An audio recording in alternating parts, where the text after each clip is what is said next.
In the last class we have done series magnetic circuit. Now we'll do parallel magnetic circuit. ठीक है? See in this what they have said, a coil carrying a current of 2.8 ampere. This is a coil and इसमें current is how much given? 2.8 ampere and is wound on the middle limb. Middle limb में it is connected like this. And it's a frame of uniform square of cross section area. Area given है 16 centimeter square. We need to convert it into meter square. तो 16 into 10 raised to power minus 4. Calculate the number of turns. मतलब हमें क्या निकालना है? We need to calculate the number of turns, that is n, in the coil to produce a flux of 1.8 milliweber. तो flux is also given 1.8 milliweber, means 1.8 into 10 raised to power minus 3 Weber, right? In the air gap of 0.2 centimeter, air gap है, air gap कहाँ show करा हुआ है? Air gap is this one, okay? तो air gap की length of the air gap is denoted by LAG is how much? 0.2 centimeter, means 0.2 into 10 raised to power minus 2 meter. And the relative permeability of the cast steel means mu r की value is how much? 1200. ठीक है? तो ये सारी चीजें हमें दी हुई है, हमें क्या निकालना है? n निकालना है, right? तो remember I told you कि हमें क्या करना होता है n निकालने के लिए. हमारे पास वही फिक्स्ड फॉर्मूला है MMF का. बताओ मुझे क्या फॉर्मूला था MMF का? MMF is equals to one formula is phi into s, another formula is n into I. तो इस क्वेश्चन में they have given us I, right? तो I we have known, phi they have given, phi is also given 1.8 into 10 raised to power minus 3. If we'll be able to calculate the reluctance, then we'll be able to get the number of turns. I told you कि in questions में always we need to calculate reluctance, right? तो we need to calculate reluctance of the material plus reluctance of the air gap, correct? तो now see how we can do this. सबसे पहले we need to redraw the diagram. तो diagram इन्होंने ये जो resistance वाला diagram है that is not given in the question, मतलब question में नहीं given है, we have to draw the diagram वो वाला. Now let's see how we can draw this diagram. Okay, so as you can see there are three limbs. This one limb is known as left side limb, so we can denote it by left limb. This one limb is known as right limb, so we can denote it by right limb. And this one is known as middle limb, right? And ये जो बीच में है, this is known as air gap. तो how many resistance we need to make? First resistance R means resistance नहीं reluctance for the left limb, and then reluctance for the right limb. ठीक है? In some book it is denoted by S and in some book it is denoted by R. तो that is reluctance only. Resistance नहीं, वो मेरे मुंह से भी बार बार resistance ही निकल रहा है क्योंकि resistance की habit पड़ी हुई है, तो it is reluctance only. ठीक है?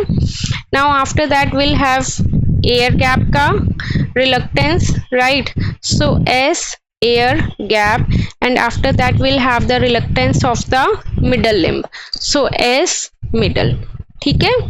तो यहाँ पे we'll connect with the plain wire and there is EMF also. and यहाँ पे देखो force कहाँ पे है, MMF कहाँ produce होगी, number of turns यहाँ पे, तो MMF भी यहीं पे ही होगी. So that MMF is represented by a voltage. ठीक है? तो बेसिकली ये क्या कहते हैं कि this is in the form of magnetic form and this is in the form of electric form. तो इसीलिए instead of denoted by S we need to denoted by the term R. ठीक है? R air gap, R middle limb and R for the right limb. क्यों? क्योंकि ये magnetic circuit है and magnetic circuit को हम इलेक्ट्रिक सर्किट के equivalent convert कर रहे हैं. Why? Because solving for the electrical would be easy as compare to magnetic. So that's why यहाँ पे ये क्या हो जाएगा? रेजिस्टेंस. क्लियर है यहाँ तक? Now see, we need to calculate r left. So can we say that r left is equals to how much?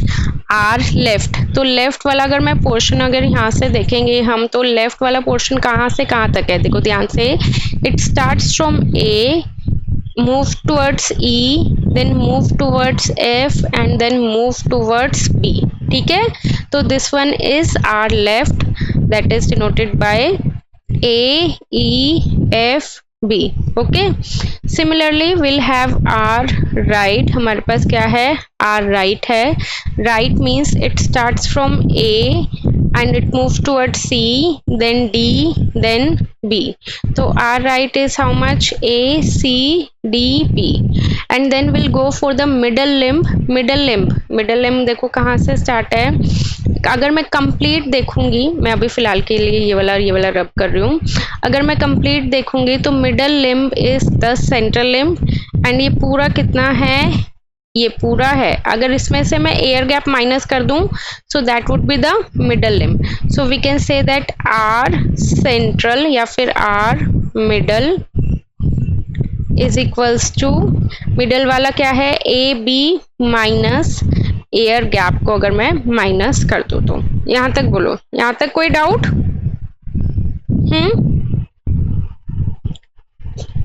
Tell me if there is any doubt up to here. इसके बाद मैं एक एक करके reluctance पे निकालूंगी.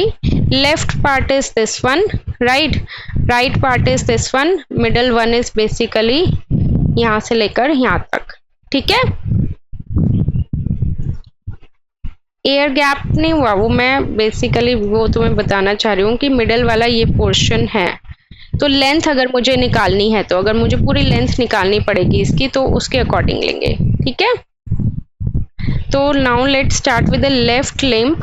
ठीक है, तो S left is equals to S of A E F B, right. तो कितनी हो गई? इसका formula is as you know L is equals to mu naught mu R into area. Correct. Mu naught value you know that is 4 pi into 10 raised to power minus 7. Mu r is given in the question, that is how much? 1200, right. So mu r is 1200. Area also they have given in the question. Area कितना दिया हुआ है? That is 16 centimeter square. So 16 into 10 raised to power minus 4. Correct. अब length देखते हैं. Length they didn't give, तो length हमें यहाँ से निकालनी पड़ेगी. ठीक है, अब लेंथ बताओ. How can you get the length? This is, बताओ मुझे. Let's calculate for the air gap. S is equals to L mu naught, mu r is 1, area is given, right. Length of air gap is given 0.2 centimeter, means 0.2 into 10 raised to power minus 2. Mu naught is 4 pi into 10 raised to power minus 7 and area is given, कितना दिया हुआ था? That is 16 into 10 raised to power minus 4. So this is the reluctance for the air gap, right. एक बार calculate करके बताओ मुझे क्या value